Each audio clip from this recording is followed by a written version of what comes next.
अस्सलाम वालेकुम स्टूडेंट्स। आज का जो हमारा टॉपिक है वो है स्मार्ट रूल्स 2001। स्मार्ट रूल्स 2001, जैसा कि हमने डिस्कस किया था पाकिस्तान इन्वायरमेंटल प्रोटेक्शन एक्ट, और उसमें मैं ये बात बताई थी मैंने आपको कि इस एक्ट के अंडर बहुत सारे जो हैं वो रूल्स एंड रेगुलेशन हैं। तो आज जिस रूल को हम डिस्कस करने वाले हैं वो है दिस वन। ये इसका पूरा नाम जो है वो है national environmental quality standard self monitoring and reporting by industries rules 2001। Self monitoring and reporting by industry, ये स्मार्ट कहलाता है, स्मार्ट रूल्स कहलाता है। तो in exercise of the powers conferred by Section 31 of the Pakistan Environmental Protection Act, the federal government is pleased to make the following rules, namely, ठीक है। Pakistan environmental protection act को देखें, उसके अंदर जो सेक्शन 31 था उसके तहत ये बात अथॉरिटाइज किया गया था किसको, इन्वायरमेंटल प्रोटेक्शन एजेंसी को, कि वो ज़रूरत के तहत जो है वो कोई रूल बना सकती है। तो ये जो स्मार्ट रूल्स है या स्मार्ट प्रोग्राम है वो इसी तरह फेडरल गवर्नमेंट ने जो है अमेंड करके इजाफा करके बाद में बनाया है। यानी 1997 में ये नहीं बना था बल्कि 2001 में ये ज़रूरत पेश आई, तो उसके तहत ये बाद में बनाया गया है 2001 में। शॉर्ट टाइटल एंड कमेंसमेंट इसका सेक्शन 1 है कि सेक्शन 1 में इसके नाम को डिफाइन किया गया है कि ये रूल कहलाएगा क्या। ठीक है, they shall come into force at once. ठीक है, ये बात भी आपको पता है, इट्स जस्ट लाइक पीपा। फिर इसमें पीपा की तरह सर्टेन डेफिनेशंस हैं। सेक्शन 2 में डेफिनेशंस जो है वो डिस्कस की गई है कि जो टर्म्स आएंगी उनके क्या मीनिंग होंगे। तो in this rules unless there is anything repugnant in the subject और कॉन्टेक्स्ट, एक्ट का मतलब क्या होगा, ये क्लॉज ए है, इसमें डेफिनेशन दी गई है एक्ट की। तो एक्ट का जब भी जिक्र किया जाएगा इस पूरी रूल्स की डॉक्यूमेंट में, तो उसका मतलब होगा कि पाकिस्तान इन्वायरमेंटल प्रोटेक्शन एक्ट 1997। इसके अलावा एसोसिएटेड कंपनी का जब जिक्र होगा तो उसका मतलब भी वो होगा, यहाँ पर लिखा हुआ है। अच्छा, यहाँ पर रेफरेंस दिया हुआ है ऑर्डिनेंस का कि एसोसिएटेड कंपनी कौन सी होंगी, वो होंगी जो कंपनीज ऑर्डिनेंस 1984 में डिफाइंड है। यानी एसोसिएटेड कंपनी की फुल डेफिनेशन देखने के लिए आप ये वाले ऑर्डिनेंस में जाएं और उसमें देख लें कि एसोसिएटेड कंपनी का क्या मतलब होता है।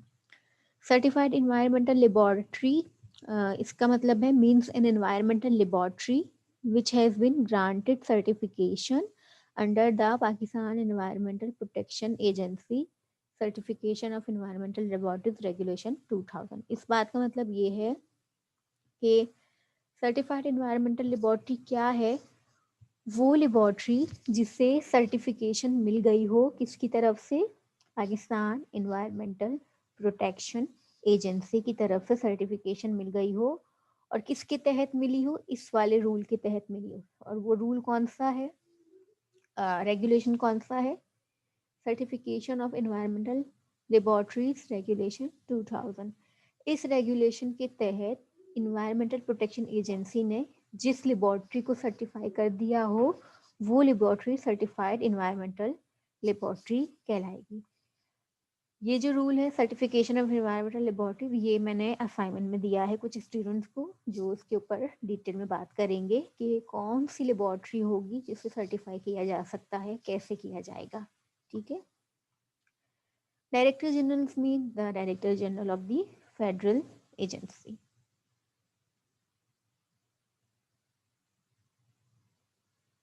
इन्वायरमेंटल मॉनिटरिंग रिपोर्ट का क्या मतलब है, means the report submitted by an industrial unit to the federal agency in respect of priority parameters. ठीक है, यानी ये जो स्मार्ट प्रोग्राम है self monitoring and self monitoring and reporting, ठीक है। ये self monitoring and reporting by industry जो है, यानी इंडस्ट्री अपना एनालिसिस खुद करेगी, अपनी मॉनिटरिंग खुद करेगी और अपनी रिपोर्ट्स खुद देंगी। तो वो रिपोर्ट क्या कहलाएगी? इन्वायरमेंटल मॉनिटरिंग रिपोर्ट कहलाएगी। Industrial unit means any legal entity carrying on industrial activity, ठीक है। ये हमने पीपा में भी पढ़ा था, क्या होता है इंडस्ट्रियल यूनिट। पॉल्यूशन लेवल्स क्या है? पॉल्यूशन लेवल का जिक्र आएगा तो इसका मतलब होगा means the number of units per unit of production determined under the pollution charge for industry calculation and collection rules 2001। यानी पोल्यूशन रूल्स जो हैं वो पोल्यूशन के चार्ज के ऊपर भी आपके उनकी कलेक्शन और कैलकुलेशन, कितनी पोल्यूशन हो रही है और उसके ऊपर कितना फाइन बनता है एक्सेट्रा, उसका भी पूरा एक रूल मौजूद है और उसका नाम है pollution charge for industry calculation and collection rules, ठीक है। अगर हमारे पास टाइम होगा तो हम इस रूल को भी ज़रूर जो है वो पढ़ेंगे। प्रायोरिटी पैरामीटर्स मीन्स, प्रायोरिटी नाम से आपको वाकिफ है, ठीक है। Means those parameters of the national environmental quality standards which have been selected for purposes of submission of environmental monitoring reports to the federal agency by an industrial unit। यानी वो parameters जो NAQs के तहत select किए गए हो किसी भी इंडस्ट्री के यूनिट के लिए कि आपको अपनी मॉनिटरिंग रिपोर्ट में इन पैरामीटर्स को जो है ज़रूर शो करना है कि आपने ये वाले पैरामीटर्स किए और इनका रिजल्ट ये है, वो प्रायोरिटी पैरामीटर्स कहलाते हैं। यानी कुछ खास इंडस्ट्रीज होती हैं जिसमें कुछ खास तरह के जो है प्रॉब्लम्स होते हैं केमिकल। जैसे मिसाल के तौर पर अगर कोई टेक्सटाइल इंडस्ट्री है तो टेक्सटाइल इंडस्ट्री में प्रायोरिटी पॉल्यूटेंट्स क्या होंगे? डाइज होंगी, ठीक है। डाइज होंगे या फिर मेटल्स हो सकते हैं, हैवी मेटल्स, ये प्रायोरिटी होंगी। टेक्सटाइल इंडस्ट्री में जो है वो माइक्रोबायोलॉजिकल पैरामीटर प्रायोरिटी नहीं होगी क्योंकि वहाँ माइक्रो ऑर्गेनिज्म का काम ही नहीं है, तो वो प्रायोरिटी पैरामीटर्स में नहीं आएंगे। लेकिन प्रायोरिटी पैरामीटर्स में क्या आएंगे कि वहाँ पर जो वाफिर मिकदार में पोल्यूशन कॉज कर रहे हो। Schedules means the schedule to this rules, ठीक है। ये सारे स्केजुअल जो भी जितने भी अंदर मौजूद हैं। अच्छा, सब स्केजुअल 2 क्या कहता है? All other words and expressions used in these rules but not defined herein shall have the same meaning as assigned to the act, ठीक है। अच्छा, यहाँ जो डेफिनेशंस दी गई हैं इसके अलावा कोई और डेफिनेशन, कोई और वर्ड आता है और उसकी डेफिनेशन यहाँ नहीं दी गई है तो उसका मतलब वही होगा जो पाकिस्तान एनवायरमेंटल प्रोटेक्शन एक्ट में मेंशन्ड है, यानी उसके अकॉर्डिंग फिर आप देखेंगे। यानी हर डेफिनेशन दोबारा यहाँ रिपीट नहीं की, लेकिन ज़रूरत पड़ेगी तो आप जाके पीपा में से देख लें कि उसका क्या मतलब है। Section 3 responsibility for reporting. Section 3 के तहत all industrial units shall be responsible for correct and timely submission of environmental monitoring report to the federal agency, ठीक है। तमाम इंडस्ट्रियल यूनिट जो हैं वो सही, ठीक है, ऑनेस्ट और टाइमली सबमिशन कराएंगे रिपोर्ट्स की फेडरल एजेंसी को, यानी EPA को, इन्वायरमेंटल प्रोटेक्शन एजेंसी को। Section 4 classification of industrial units. अच्छा, अब इन पॉल्यूशन की लेवल, मतलब पॉल्यूशन की बेसिस पर, पॉल्यूशन लेवल की बेसिस पर इंडस्ट्रीज को कैटेगराइज किया गया है A, B और C में, ताकि और फिर उन ABC इंडस्ट्रीज से जो है वो जो इन्वायरमेंटल मॉनिटरिंग रिपोर्ट है वो उसी फ्रीक्वेंसी से चाहिए होती है। यानी A है तो उसे सालाना 4 दफ़ा जो है वो अपनी रिपोर्ट सबमिशन करानी होगी। B है, कैटेगरी B में है तो यानी थोड़ी लेस पॉल्यूटेड है तो उसको जो है सालाना 2 दफ़ा बाई एनुअली करानी होगी, ठीक है। देख लेते हैं इसको। अच्छा, on the basis of the pollution level of an industrial unit the DG shall classify the unit into category A, B and C for liquid effluents and category A and B for gaseous emission. ठीक है, किसी liquid effluents के लिए 3 categories बनाई गई है, A B और सी, और गैसियस एमिशंस के लिए ए भी बनाई गई है। ठीक है, कोई एक पर्टिकुलर इंडस्ट्री लिक्विड एफ्लुएंट में ए होगी या बी होगी या सी होगी, और इसी तरह वो अपने गैसियस एमिशन के हवाले से भी ए या बी होगी। ठीक है, कोई मिसाल के तौर पर इंडस्ट्री ए है, कोई ए छोड़े बल्कि इंडस्ट्री एक्स है कोई। ठीक है, इंडस्ट्री एक्स हो सकता है कि लिक्विड एफ्लुएंट के एतबार से वो कैटेगरी बी में हो। ठीक है, लेकिन गैसियस एमिशन के एतबार से वो कैटेगरी ए में हो सकती है। इसी तरह एक इंडस्ट्री वाई है कोई, तो हम फर्ज कर रहे हैं, ठीक है, इंडस्ट्री वाई जो है लिक्विड एफ्लुएंट में, यानी लिक्विड एफ्लुएंट्स उसके इतने खतरनाक नहीं है और वो सी है, कैटेगरी सी है, लेकिन गैसियस एमिशन उसकी बहुत खतरनाक है, तो वो गैसियस एमिशन में ए में शुमार की जाएगी। ठीक है, तो इस तरह जो है वो चेंजेस हो सकते हैं। मिसाल के तौर पर सीमेंट इंडस्ट्री अगर कोई है, तो सीमेंट इंडस्ट्री में ज़्यादातर मसला जो है वो गैसियस एमिशंस का आएगा। तो सीमेंट इंडस्ट्री गैसियस एमिशंस के एतबार से कैटेगरी ए में रखी जाएगी, और लिक्विड एफ्लुएंट में वो चाहे बी में भी हो सकती है, सी में भी हो सकती है, ए में भी हो सकती है, किसी में भी हो सकती है। Provided that till such time as the pollution level of an industrial unit is determined, it shall be classified according to the type of industry to which it belongs, as shown in Schedule 1 for liquid effluents and Schedule 2 for gaseous emission। ठीक है, अब हम क्या करेंगे, liquid effluents के लिए Schedule 1 देखेंगे और गैसियस एमिशन के लिए Schedule 2 देखेंगे। सारे schedules at the end of the document attached होते हैं। ये देखें, ये Schedule 1 है। ठीक है, classification of industrial units of liquid effluent की जो इंडस्ट्री है वो ये है, कैटेगरी ए में जो है। लिक्विड एफ्लुएंट में कैटेगरी बी में ये इंडस्ट्रीज आती हैं और कैटेगरी सी में ये आती हैं। ठीक है, यानी क्लोर अल्कली मरकरी सेल वाली जो इंडस्ट्री है क्लोर अल्कली, वो कैटेगरी ए है। फिर ये तमाम मेटल फिनिशिंग इलेक्ट्रोप्लेटिंग वाली कैटेगरी ए में आती है, यानी इनका जो लिक्विड एफ्लुएंट है वो ज़्यादा ख़तरनाक है। नाइट्रोजनस फर्टिलाइज़र जहाँ बन रहे हैं जिस इंडस्ट्रियल यूनिट में, वो ए में आएगी। इस तरह pulp and paper, pesticide, petroleum, देखिए ये सारी बड़ी बड़ी इंडस्ट्रीज है।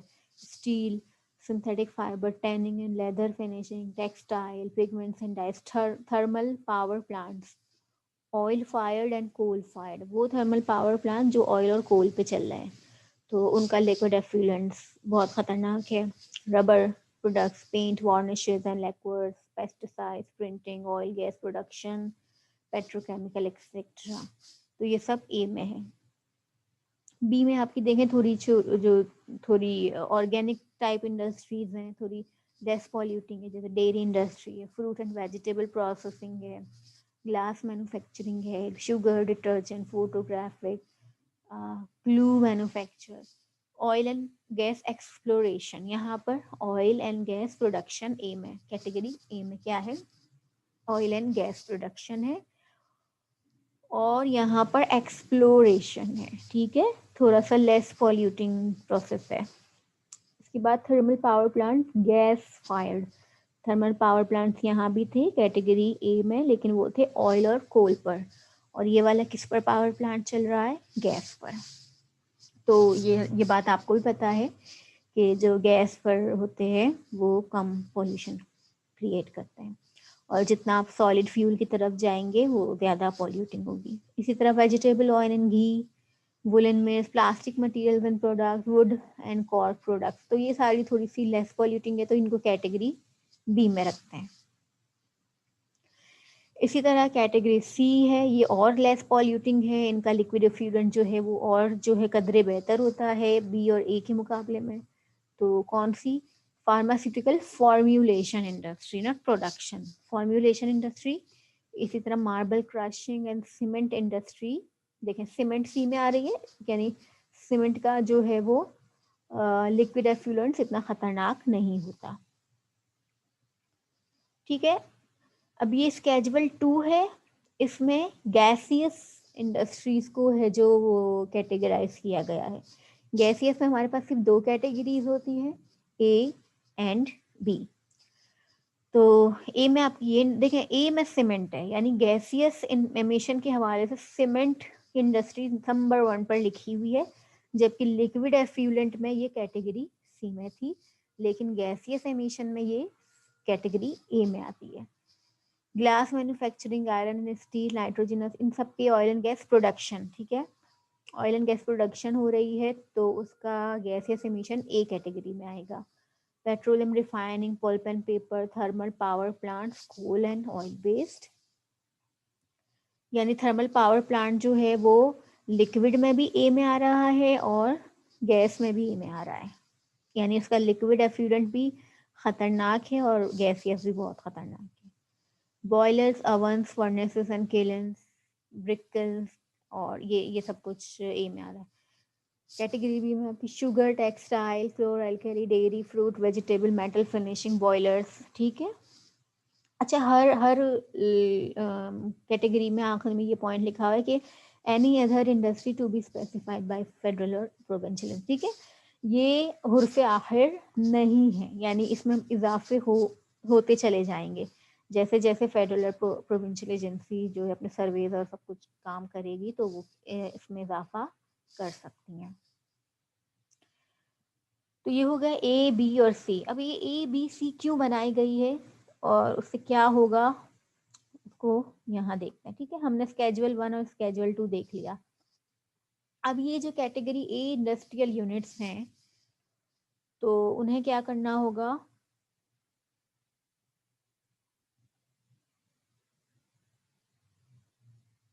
an industrial unit in category A shall submit environmental monitoring report on monthly basis, ठीक है।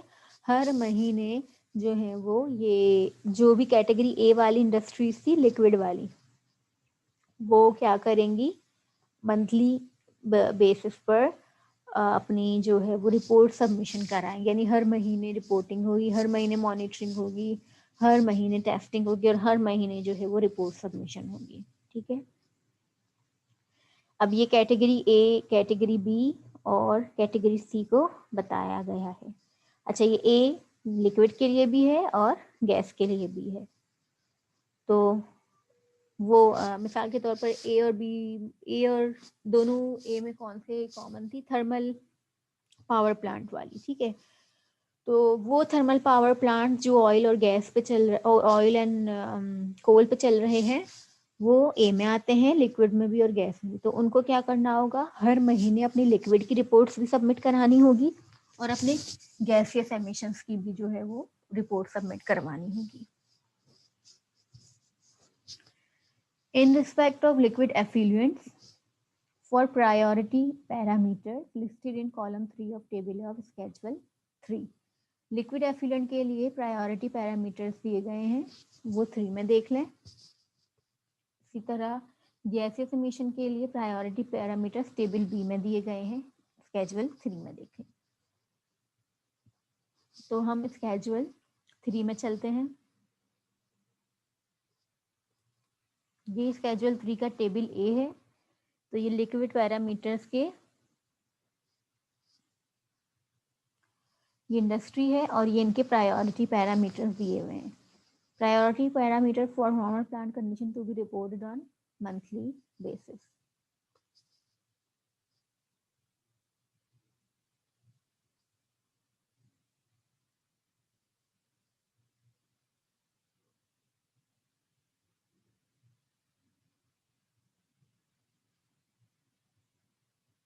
ये 21 इंडस्ट्रीज हैं और इनके प्रायोरिटी पैरामीटर्स यहाँ पर लिखे हुए हैं। क्या है, effluent flow, temperature, pH, TSS, chlorine, mercury, chloride, ठीक है। नॉर्मल प्लांट कंडीशन में ये देना है, इन सब की रिपोर्टिंग करनी है इस वाली इंडस्ट्री को। लेकिन priority parameter for startup and upset conditions to be recorded in hourly basis. लेकिन ये वाले जो प्रायोरिटी पैरामीटर्स हैं, effluent flow, temperature, pH, TSS, mercury chloride, इनको जब भी स्टार्ट यानी पीक आवर्स जो होते हैं, जब ज़्यादा काम हो रहा होता है दिन की किसी औकात में, उस वक्त में जो है वो ये वाले जो है पैरामीटर्स को आवरली बेसिस पर जो है वो इसकी रिपोर्ट है देनी होगी कि इस घंटे में इतना एफिलेंट फ्लो रहा, इतना टेम्परेचर रहा, इतना पीएच रहा। तो ये ऑलमोस्ट सबके सेम है, ये देख लें। और बाकी नॉर्मल कंडीशन में आपको ये वाले सारे पैरामीटर्स जो हैं वो सबमिट करवाने होंगे ईपीए को। तो ये 21 इंडस्ट्रीज पेट्रोकेमिकल्स अप टू ये यहाँ तक दिए हुए हैं।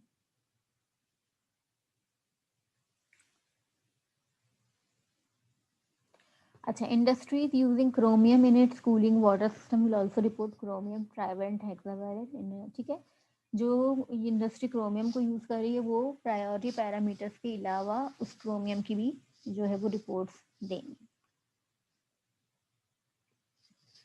ठीक है, ये जो है वो गैसियस के सीमेंट जो है प्रोसेस एमिशन दोनों में प्रायोरिटी पैरामीटर्स नॉर्मल कंडीशन में जो देने हैं वो ये हैं। तो इनको एक होती है प्रोसेस, पूरे प्रोसेस की इमेशन, और एक सिर्फ जो है फायर्ड इक्विपमेंट में से जो इमेशन हो रही है वो। तो ये आपको देने हैं पर्टिकुलेट्स और carbon monoxide, SOx, NOx and particulates, ये सब आपको देने हैं। अच्छा, इसके अलावा metal analysis of all gaseous emission would be carried at once in 2 years। ठीक है, मेटल एनालिसिस, गैस में मेटल की एनालिसिस करनी है साल में 2 साल में एक बार, क्योंकि ये बहुत महंगा जो है वो एनालिसिस होती है, तो ये 2 साल में एक दफ़ा करनी है।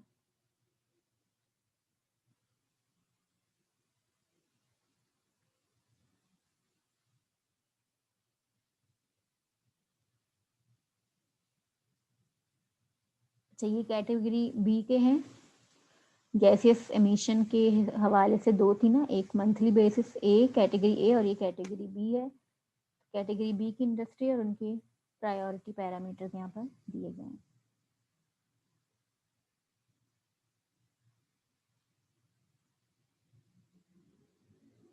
कैटेगरी बी और उनके प्रायोरिटी पैरामीटर्स।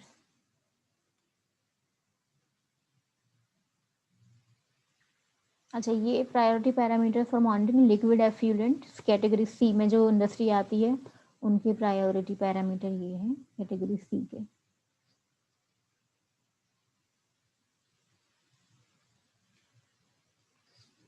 दोबारा हम ऊपर स्केजुअल्स को देख लेते हैं,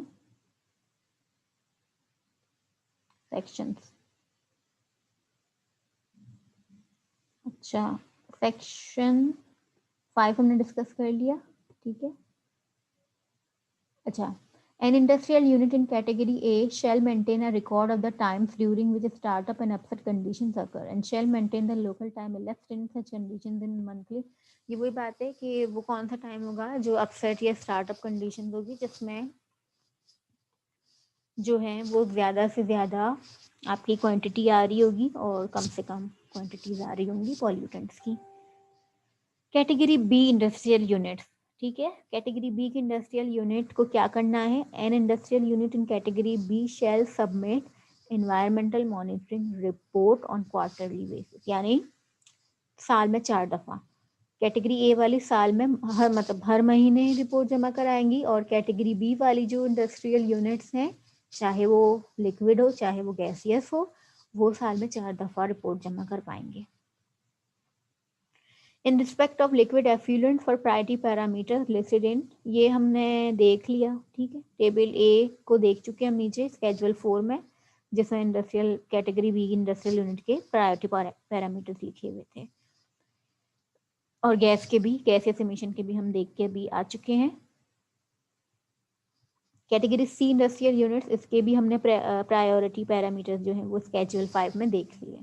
ठीक है, अब है स्पेशल इंडस्ट्रीज। ये तो हो गई कैटेगरीज। अब होती है स्पेशल इंडस्ट्रीज। सेक्शन 8 में स्पेशल इंडस्ट्रीज का हवाला दिया गया है, तो वो क्या है, without prejudice to the provisions of rule 4 the DG DG may classify a large industrial unit with very high pollution levels as special industry। यानी रूल 4 के तहत या उससे हटके, रूल 4 क्या था? क्लासिफिकेशन ऑफ इंडस्ट्रियल, यानी एबीसी में क्लासिफाई कर दिया इंडस्ट्रीज को। डीजी जो ईपीए का डीजी है वो चाहे तो किसी बड़ी इंडस्ट्रियल यूनिट को स्पेशल इंडस्ट्री में रख सकता है कि ये खास इंडस्ट्री है और ये कुछ ज़्यादा ही पॉल्यूशन क्रिएट करती है, तो उसे आप स्पेशल इंडस्ट्री कहेंगे। तो उसको स्पेशल इंडस्ट्री होने से उसके ऊपर क्या इफेक्ट आएगा? In addition to complying with the requirements of Rule 5, a special industry shall submit environmental monitoring report for such parameters and at such frequency as the DG may require। ठीक है, special industry rule 5 को तो follow करेगी ही करेगी, लेकिन उसके अलावा क्या करेगी? डीजी के हिसाब से जितनी दफ़ा डीजी इनको कहेगा कि आपने रिपोर्ट करवानी है। यानी रूल 5 में क्या था? रूल 5 में था ये कैटेगरी ए इंडस्ट्रियल यूनिट, ये तो मतलब मंथली बेसिस पर तो ये स्पेशल इंडस्ट्री करवाएगी ही करवाएगी, लेकिन इसके अलावा डीजी के हिसाब से जो जिस तरह चाहता है उस हिसाब से भी रिपोर्ट की सबमिशन करवानी पड़ेगी। रूल 9 क्या कहता है? Environmental monitoring report. Environmental monitoring report क्या है? An environmental monitoring report shall comprise a liquid effluent monitoring report, a gaseous emission monitoring report, and a cover sheet which shall be in the form set out in Form A, B, and C respectively of Schedule 6। Environmental monitoring report किस पे होगी मुश्तमिल? उसमें एक liquid effluent monitoring report होगी, gas की report होगी, इसके अलावा एक कवर शीट होगी, फॉर्म A, B और C होंगे। ठीक है, हम देख लेते हैं क्या है ये form A, B and C और क्या है लिक्विड एफिलेंट मॉनिटरिंग रिपोर्ट और गैसियस एमिशन मॉनिटरिंग रिपोर्ट।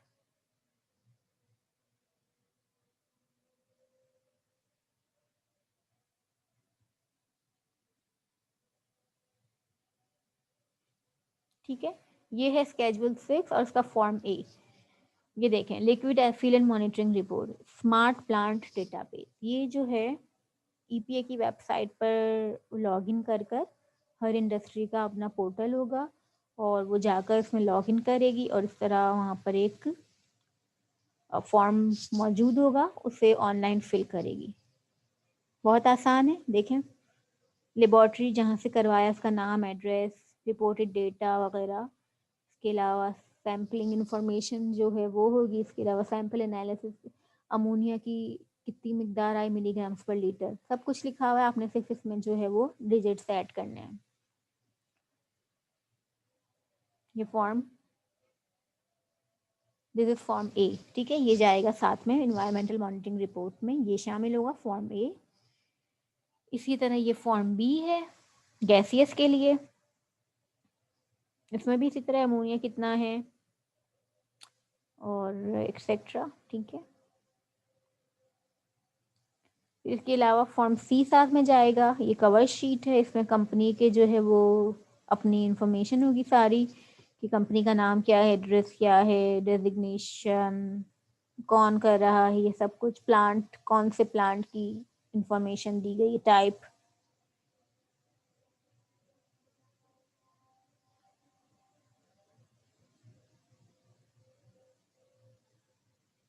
ठीक है, तो ये इसके ऊपर कंप्राइज करती है इन्वायरमेंटल मॉनिटरिंग रिपोर्ट।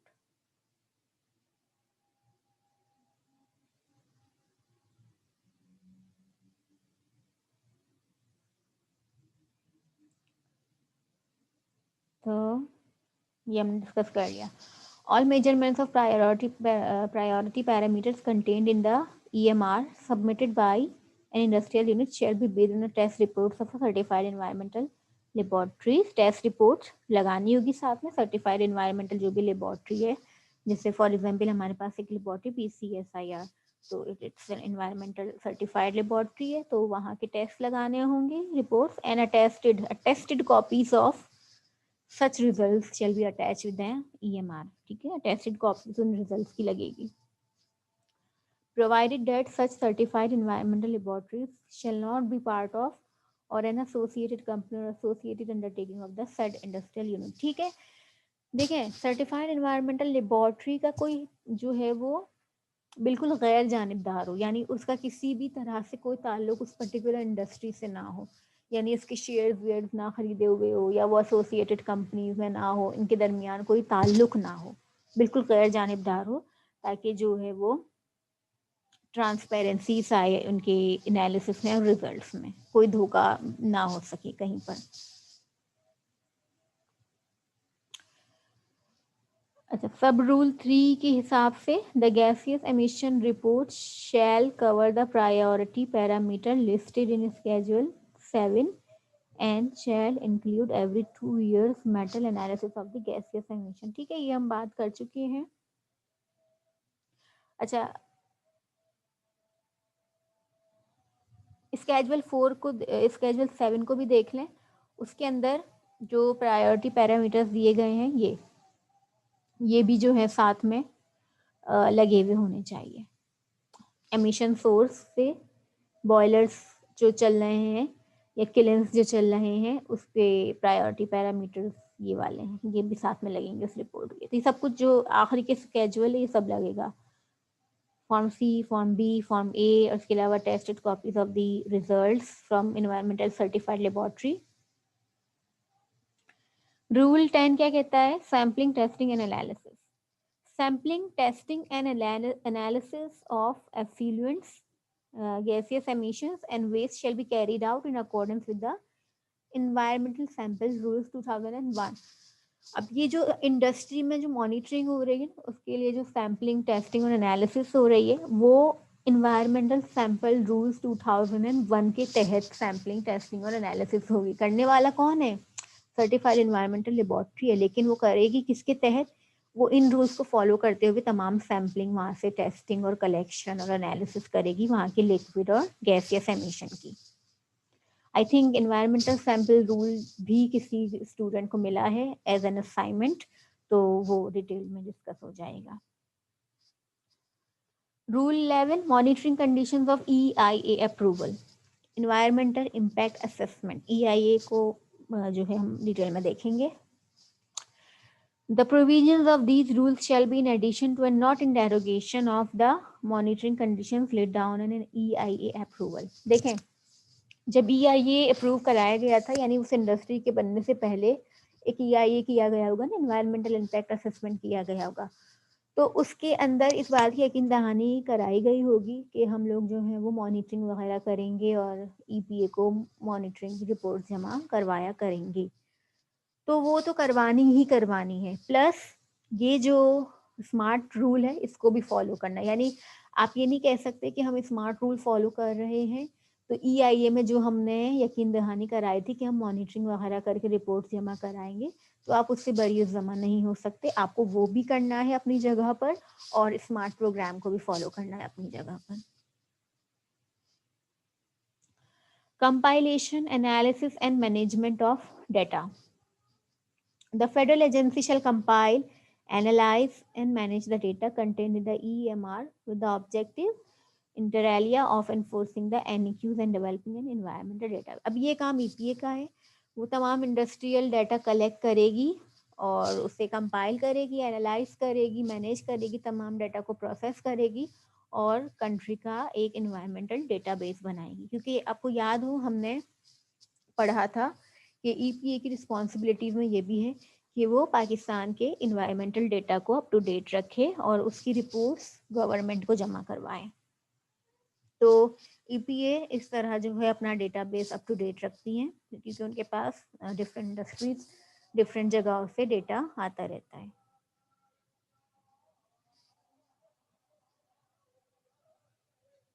ठीक है, तो ये आपका स्मार्ट रूल था, ये हमने पूरा पढ़ लिया है।